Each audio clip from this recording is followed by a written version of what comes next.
Hello everyone, welcome to Grim Dawn. This is going to be a bit of a different series. While I do intend to return to talking about Grim Dawn builds, I feel like with the upcoming DLC soon to be released, allegedly sometime this year, I suspect that various masteries are going to be a little rebalanced and the prioritization of some abilities might change, assuming that they don't change significantly enough where just some things are clearly better or improved. So I'm going to wait on returning to those builds, so what I'm going to do with this series is discuss going through the main campaign. You won't be seeing the whole thing, you will, because that'll, take a while. Obviously, there'll be all kinds of things going on. You will see me, in an area talking about the area and the enemies in the area, what you can expect, and things like that. Now, I'm not going to be talking about Elite difficulty, I will be talking about Veteran, and I will be talking about Ultimate, because you can now make the jump from Normal/Veteran right to Ultimate. And while you can do Elite, all of the advice that I talk about for Ultimate does apply to Elite, just not as much. So when I talk about, for example, resistances, the resistances on Elite will be less than what they are in Ultimate. Before we get into that whole conversation, though, I do want to talk about improving, because before I left last time, somebody asked me if improv can be used to eventually defeat super bosses, and I gave the answer that's most realistic to the average player, which is no.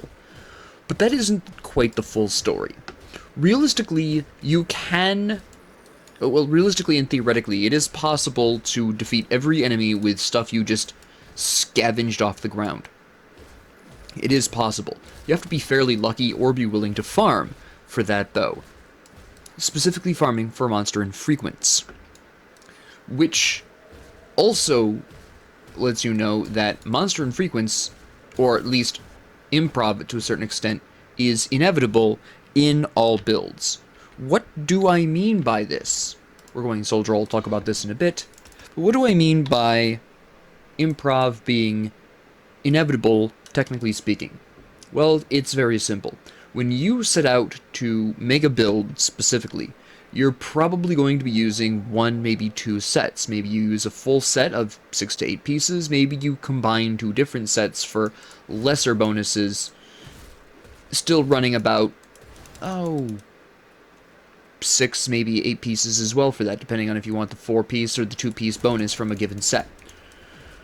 So you're running on average 8 pieces, but if we actually look at the inventory, we have 3 here, belt, 4, 5, 6, 7, 8, 9, 10, 11, 12, assuming you're not using a two-handed weapon. If you are using a two-handed weapon, you're looking at 11 pieces. So even if you combine 2 sets, you're still talking about needing roughly 3 to 4 monster infrequents or something along those lines. This will require farming, and at some point, depending on a combination of your luck and your patience, you're going to wind up with a monster infrequent that you're going to say good enough with and accept it. For example, I could pick up a mutant bludgeon as a level, say, 15 character. Let's give an example. And it increases fire damage, but I want to go for full damage build. But it increases force wave, which is one of the abilities I'm using. So I equip it temporarily because at level 15, I'll probably be replacing that mutant bludgeon with something much more powerful pretty quickly, generally speaking, right? So that's fine. But then we talk about the completely different scenario of getting a mutant bludgeon at level 90. Suddenly, I am not going to be going through equipment quite as quickly, am I? At level 90, I level up slower, and the jump from 90 to 94, which is the next equipable level for the average item, is a healthy distance away, right? So I would not be equipping that bludgeon because it's not increasing the damage type that I'm actively looking to do, which is physical in this particular example. And that's kind of how improv technically is. The later your level, the harder improving can get, because, quite honestly, if you get an item that you don't need, or an item that isn't that great for you, you'll find that it will take you longer to get to a position where you're likely to find something better, right?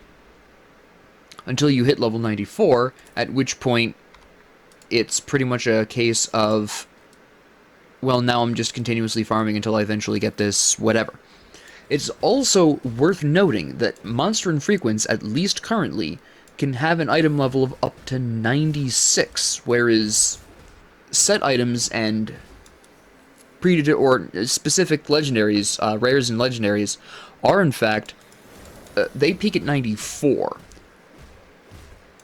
This probably, I assume this will change, to be really honest, when the DLC comes out, which is why, another reason why I don't want to talk about builds at this time. Quite frankly, I think how item levels work is going to change just very slightly. Not the mechanic itself, but how far up some items go. We also don't know if there's going to be a max level increase. I don't expect there to be, but it's possible. So, I don't want to start releasing more build guides when I am not sure that those build guides will be relevant by the end of the year. But back to the improv question. Regardless of how you're playing, at some point you're going to be improvising something, because your build is going to be parts of one, maybe two sets, and realistically, you will be using Monster and Frequence, and obviously at some point you'll be saying, you know, this is a good enough item, it increases the damage type that I'm doing, it increases the skill that a skill that I use, not necessarily the skill I was looking for, but that's fine, right? That's generally how that goes. Now, I will be improving this soldier, and I will also be going solo soldier for a couple of specific reasons, at least for a little while. I will eventually be picking up a second mastery. The reason why I'm going to delay picking up my second mastery as long as possible is because this is a common question asked, is how manageable is single mastery gameplay? How difficult is that? What are the pros and cons? And while it's one thing to describe to fellow players, oh, you encounter these problems and there's this going on, it's another thing entirely to visually see me have a hard time for a while because I'm just this single mastery.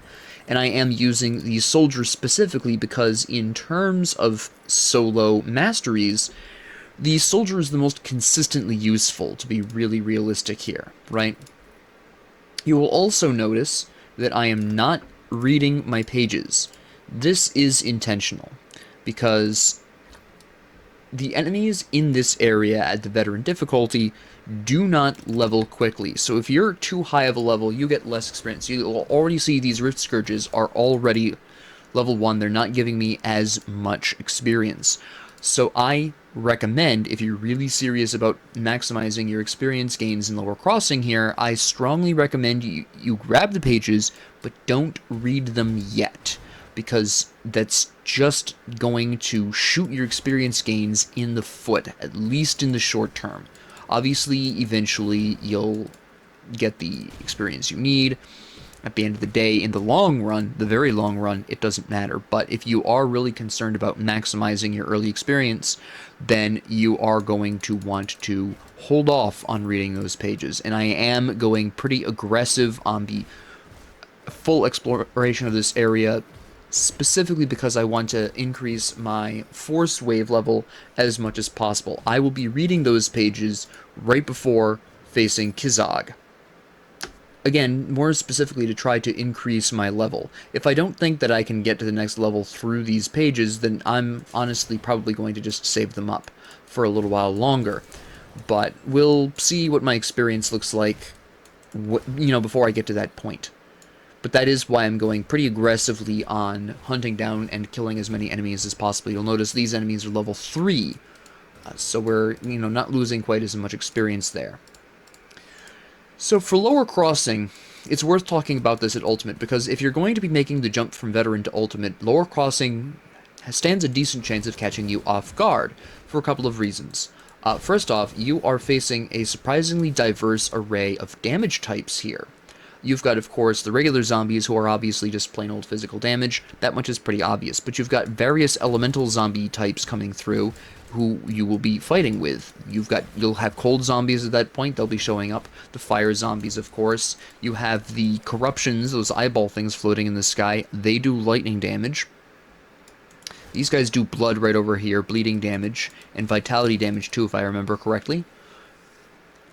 And you're just going to encounter all these damage types. Now, some of these damage types are not a huge concern. Elemental resistance is extremely easy to get your hands on.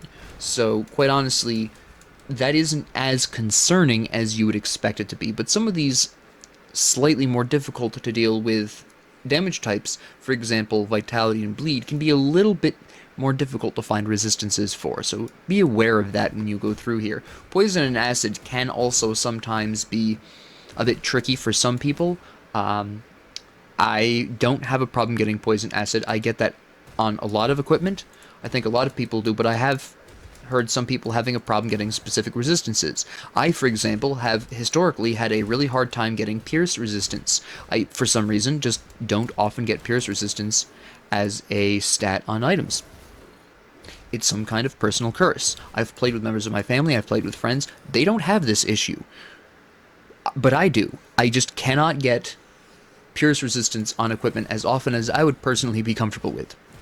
So when you are making that jump from veteran to ultimate, if you choose to do so, just be aware that you're going to be facing a diverse array of damage types and you really need to be prepared. It's also worth noting that a lot of these enemies are going to be resistant at that point to one single damage type very much. We're talking, well, it really depends. So there's some general rules of thumb that I'm going to lay down here, and remember the golden rule, there are exceptions to all rules. If an enemy does a particular type of damage to you, in 98% of cases, they are going to be extremely resistant to that damage type. There are extremely few exceptions to this, and even the exceptions have over 50% resistance, okay? So, just because they're not nearly immune to a damage type does not mean they do not resist it. Keep that in mind. For example, these retchers run like 80 to 90%. I can't quite remember what the percent is. It might even be as high as 95%, but it's somewhere between 80 and 100%. Resistance to acid, obviously, right? That makes a lot of sense. The fire zombies have like 85 or 90% resistance to fire. Cold ones, same for cold. The corruptions have, I think it's around 70 for lightning, but that might be old. I can't quite remember off the top of my head how high that is, but I do know it's their best resistance, right? Corruptions also have pretty good Aether resistance. This tends to range, I want to say around, I'm having a serious brain cramp, like 30 to 50? I can't quite remember how resistant they are to ethereal damage, but they're decently resistant to that. Alright, now, we'll wipe out these zombies, and then I want to read these pages. And summon Slenderman. Oh, do I have all 8 pages? I have the pages. That was just a joke. There's only actually 4. Now, I'm using these now because I'm kind of hoping that I level up in the middle of the... Actually, can I... No, they changed that. They fixed that. I thought they had. My disappointment is still immeasurable, and my day is still ruined. Right, we're going to try to get rid of some of these zombies here first. In an effort...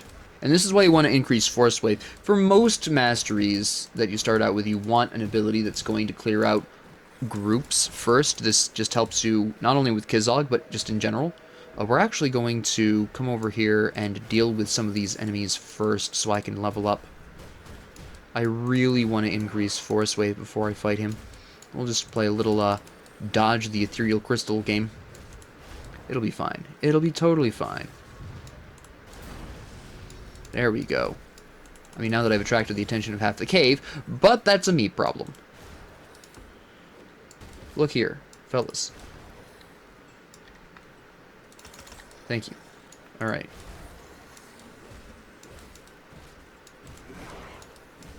And now we can just rotate around Kizog as we need to eliminate his cronies. Just like this, and then we'll waltz over here. and get Kizog between me and the guy that I want to whack. Or actually, we're going to do the reverse here. There we go. And boop. So, yeah, that is generally what we're going to be doing here. Obviously, Kizog being a boss, bosses tend to have just really high resistances across the board. Some have a weakness to a specific element, and by weakness, I mean their resistance is not in the, like, upper 80s to 90s. That's, again, pretty rare. Also, I want to talk about something else really quickly while whacking Kizog here.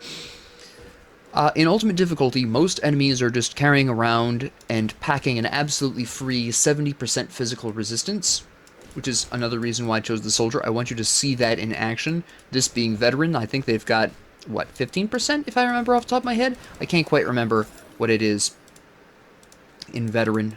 I know there is a little bit of physical resistance in Veteran. I just can't remember how high that is. That's actually really nice. Can we get that now? We can. Good. Drop this. And I'd rather have the armor, to be really honest, because I don't need spirit.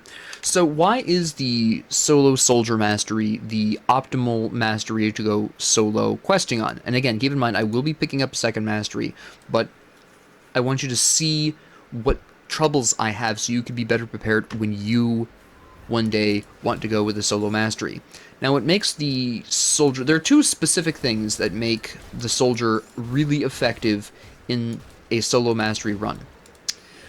One is its ability to compensate for the true weakness of a solo mastery run, which is a decrease in your overall attributes.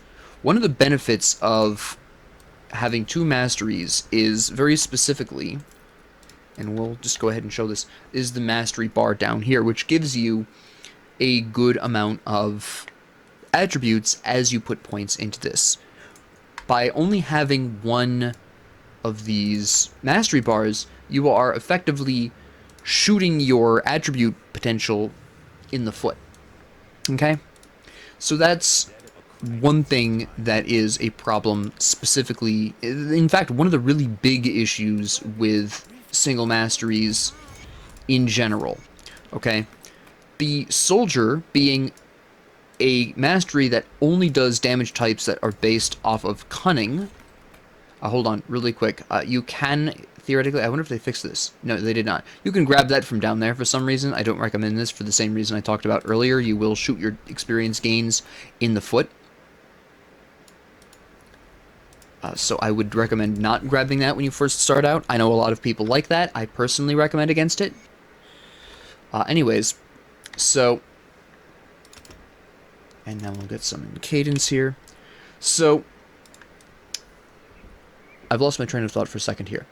Yes, so the attributes are one of the main issues you're going to be confronting as a solo mastery, but with Bleed, Physical, and Pierce all being stats that are reliant on Cunning, okay, you can actually functionally ignore Spirit, which increases magic damage, which is literally everything that does not bleed, internal trauma, pierce, and physical damage. Okay, every other damage type runs off of magic. Chaos, Ethereal, Vitality, Poison, Acid, the elements, these all run on Spirit. You're not going to be doing any of these as a soldier, and therefore you can ignore Spirit, except for rare instances where you might put in an attribute point or two to be able to equip some specific piece of jewelry. Okay? But other than that small investment in Spirit, you can ignore Spirit overall. Furthermore, let's take a really quick look at the soldier. In general, you'll notice a lot of these circles here. These are passives, a lot of which are really great for a solo mastery soldier, because one of the benefits of going solo mastery is you have a lot of skill points to spend focusing in on one mastery, and there tends to be a lot of internal synergies within a mastery, but none more so than the soldier, who purely does cunning-based damage, and has a lot that increases that.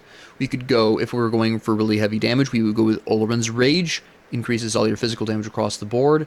You've got increased resistances here. You have increased physical damage here as well. You've got a lot of benefits going on here. You can also increase your your health regeneration, and lower your physique requirement for armor, which means you can invest fewer points in physique for the same armor gains. Alright? There's a lot of benefits here. I'm not going to go into any more from here. But you can see where there's a lot of passive abilities that you can invest points into without any kind of troubles.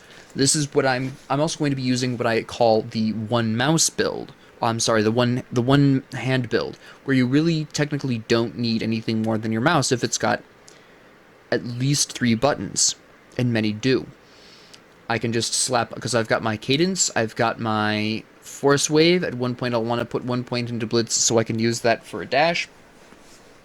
And then the rest of this is going to be passives that are going to be always on. Really straightforward, simple build. Again, I will be taking a second mastery at some point. What mastery that will be, I'm not 100% sure. I'm leaning towards my favorite combination, Soldier Arcanist, but that could change in the future. I'm not going to be grabbing the second mastery until at least Ultimate, because I want you to see how it looks in a full run-through of the campaign. Yes, it'll only be in Veteran, and the issues with Solo Mastery won't be immediately obvious, but I'll be going through at least a little bit of Ultimate so you can see how the difference is there, okay? So, and by the way, again, another damage type, technically that isn't too new, because they're the same as the Retching Zombies, but Poison Acid, right? And then we're going to be coming across some Pierce damage pretty soon. There's usually, yep, these guys do Pierce, the bone backs there, at least the shooting ones do. The regular ones I don't think do Pierce damage. If they do, it's not that much. Here's the scrap we need now. Even though I have the scrap to go down to the Slith Cellar, I'm not going to do so because I want to clear this area out first. Because the Slith Cellar actually has a higher enemy level than this area out here. So we actually want to resist the urge to go into the Slith Cellar, and we are going to want to go over here first and go ahead and get at least up to the next Rift Gate, because that is going to be largely where we want to be.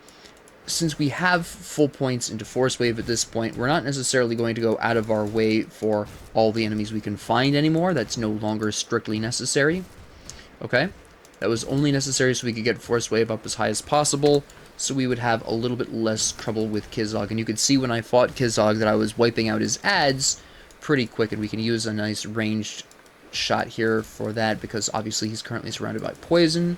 So this is fine. We have this lovely area. We're going to go ahead and heal through that because it's just easier. And we're just going to fight him. And you'll be just seeing the end of this because you can see how I fight him. Obviously, by the way, he's highly resistant to ethereal damage. That's pretty obvious. He's also got really strong resistance to poison acid. Again, you can see he does that damage type. You can reasonably expect he will be highly resistant to it. Alright, so we've killed him. It did take a little while. You probably noticed I wasn't hitting that hard. It's because I was using the base weapon. Even using other weapons, I haven't really gotten a lot of great weaponry here. I mean, the scrap metal flintlock is not really going to be doing me that much more good. This just gets me the attacks per second. It doesn't... There's not really anything that I've picked up. Unfortunately, I've been really unlucky with my drops. Here we go. That's actually a lot better. We're going to go ahead and equip that. Piercing damage isn't specifically what I want to be doing, but it is still going to be better than what I've currently got, so... you know, this isn't a good enough shield to merit throwing that many physique points in there for, so we're going to just not do that. I'll be finding a better shield probably in the next level or two anyways. So, I mean, if I really wanted to, I could go for, the side boss. He's in here. Two things of note, by the way. You'll notice that this cave does not show up on the mini-map, so it can be a pain in the neck to find this. Second, the boss in here, I'm just going to take a look at him. We're not going to fight him. Partially because I can't remember his name. He drops a shield. It's a pretty good shield, actually. It's an extremely good shield. Since I do intend on using shields, I probably could pick this up here, but it would take me a pretty long amount of time. Let's go ahead and look at him. I'm stuck. Him. Pusquill. Pusquill has a pretty good chance of dropping his monster infrequent, which is Bernard's slightly chewed buckler. This is a pretty good shield. I'm not going to go for it now because I'm only level 7. I'll be replacing it really soon anyways.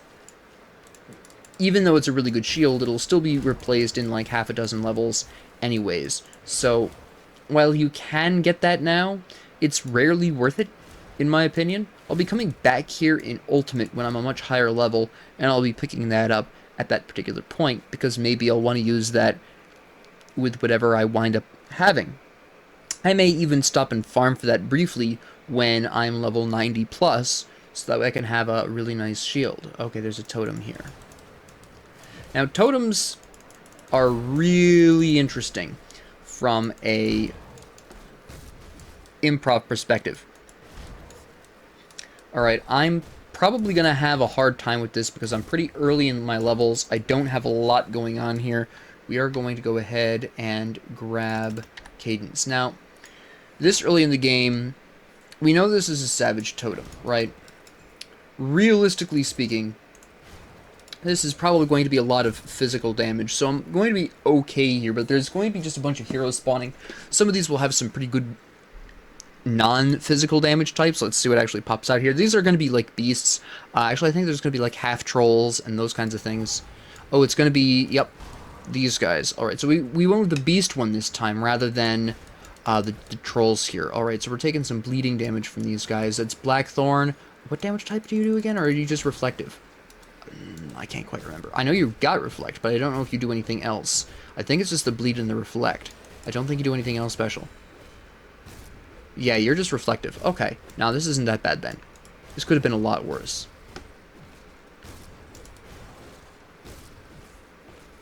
You can see with the new axe we're doing a little bit more damage here. You can see that my physical defense, because he's doing a combination physical and bleed, but my, well, he theoretically should be, but he's clearly not bleeding me. I think he's just reflective. I may have been mistaking him for someone else. Because I'm not bleeding. He's reducing my defense, obviously. That's what that thing in the corner is. But he's just reflective. Alright.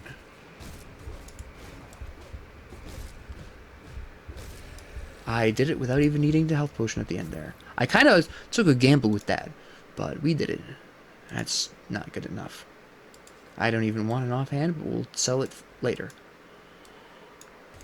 I knew there was going to be more. There we go. We got some Molten Walkers. Don't care. Alright, you guys were anxious. No, get out. I'm trying to look at equipment. A lot of this is trash, but I'll probably sell it for early cash. No, this is a really good belt, though. That's trash. I'd rather have the regeneration. That's fine. Cunning. Offensive ability. Yeah, well, I think I'm going to go with the cunning and offensive ability rather than the defensive stats at this particular point. Yeah, I think that's about it. That's worthwhile here. And we're going to check for a cave that sometimes has a little miniature quest in it. Also going to pick up the... I forgot to level up. Silly me. Now, let's talk about Slith really quick, because they're fairly interesting.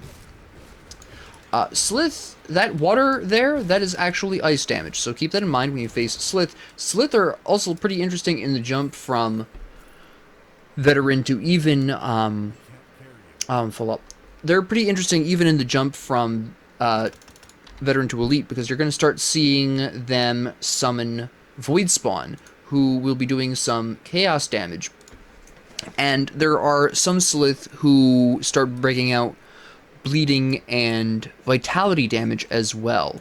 So you want to have just a general awareness of what color effect you're going to be hit by. So just pay attention when you are kicking around there. And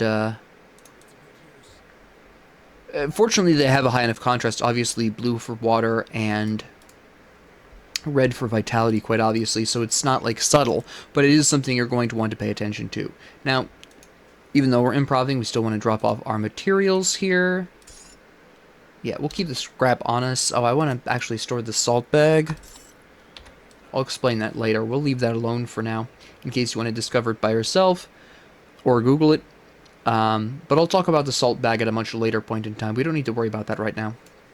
We're almost done getting to the next rift. grab our items, although I'm thinking, oh no, I'll wait till I'm level 10 before I take off yellows. Okay, the cave is not here. That's interesting. Did another guy spawn down here? Yeah, there he is. Alright. I thought something was sparkling over here. I guess not. Okay. Sure. And hello. Just take care of you. So the cave wasn't where it typically is for me. It's not always there, obviously, as you could tell from that. But we'll just go and check one other area before we go to the rift here, so that we'll know where it is. Now, the problem with a lot of these little dungeons is that they do tend to change positions each time you're going through the area. This can also include turning the game off, turning it back on later, coming in. They'll still change it. Don't be concerned about that. If you knew where it was before, you might not anymore. I should probably heal. There we go. Slith necklace, good. So slith necklaces are for another little side quest, which is also another reason why we typically want to wait. By the way, you'll notice these guys are level 8, which is exactly what we want. The number is green. We're getting perfectly normal amounts of experience from these guys, which is exactly what we want.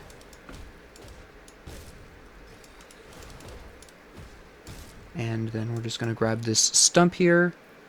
That's trash. Yeah, I definitely got to take off the white and yellow items when I hit level 10. Now, you can actually use the filter. I might actually... No, we'll go through this area first. It should be fine.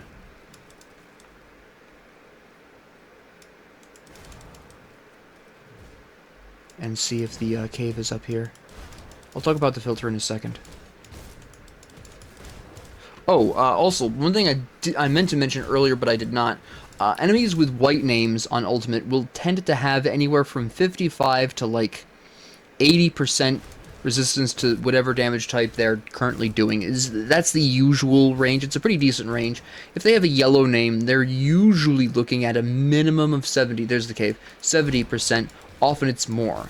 But the lowest I've seen for, you know, an enemy with a yellow name resisting the element that they do, or the damage type that they do, is very specifically 70%, at least from my memory. Again, we're not going to pick up another mastery. I'm just going to put this in here.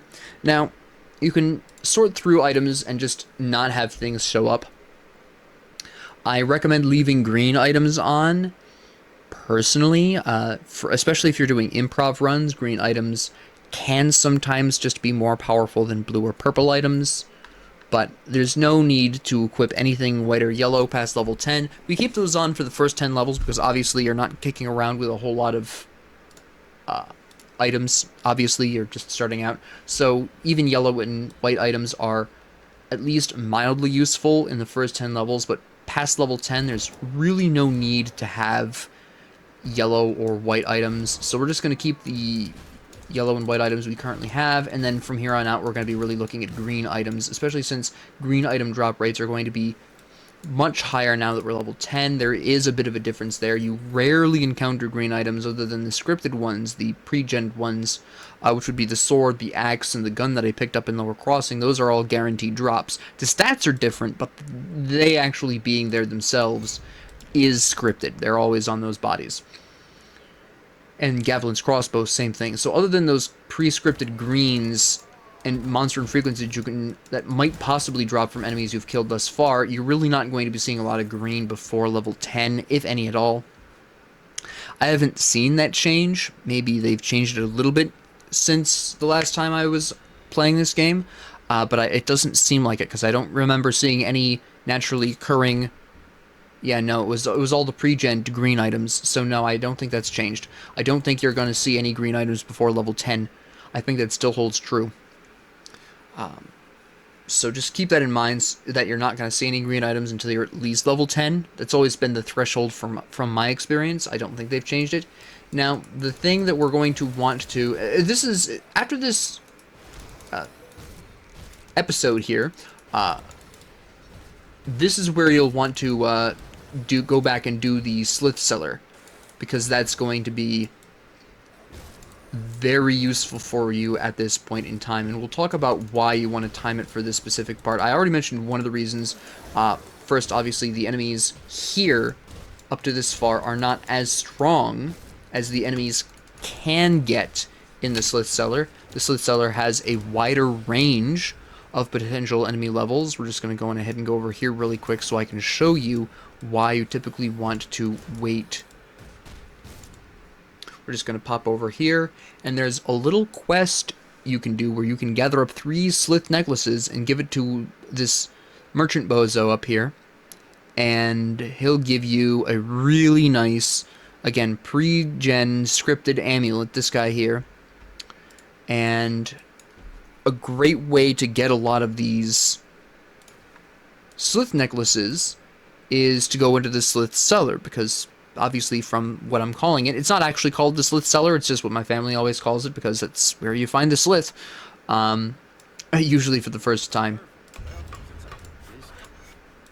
You can usually pick up the remainder of your Slith necklaces down there. We're not going to handle that this episode. We are going to cut it here.